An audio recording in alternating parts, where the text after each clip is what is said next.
There's a need for cover linebacker help for the Denver Broncos, and the draft isn't the best way to get that help. Thankfully for the Broncos, there are multiple veteran options, and here happen to be 5 of those options.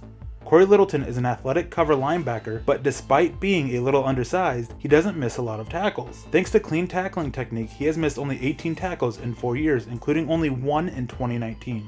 Littleton is a solid run defender that sorts the trash to make the play, and he is really good in coverage, capable of taking running backs and tight ends downfield. He is also a sneaky good blitzer. Neville Hewitt is a solid cover linebacker option, but he would be really far down the list. There are some rough moments for him in coverage, but he is also a very poor tackler and missed 14 tackles just last season.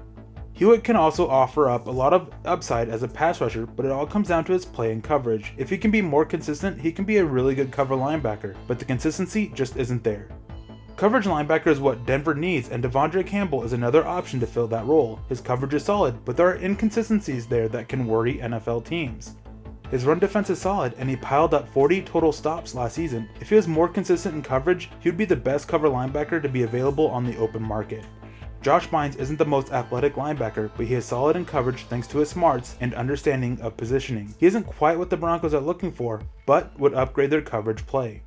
Last year, Bynes played a depth role with the Baltimore Ravens and played some good football for them. That may be his best role though, as a depth player, which hurts his value, especially for a team looking for a starter. Darren Lee had interest from the Broncos via trade last season, but Adam Gase wouldn't trade with Denver over a grudge. That landed Lee on the Chiefs, where he really struggled this last season.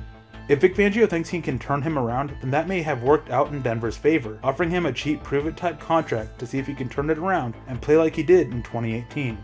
Denver needs cover linebacker help, and they have been heavily linked to Joe Schobert, who is considered the best zone cover linebacker in the NFL. It'll be interesting to see how things end up over the next month.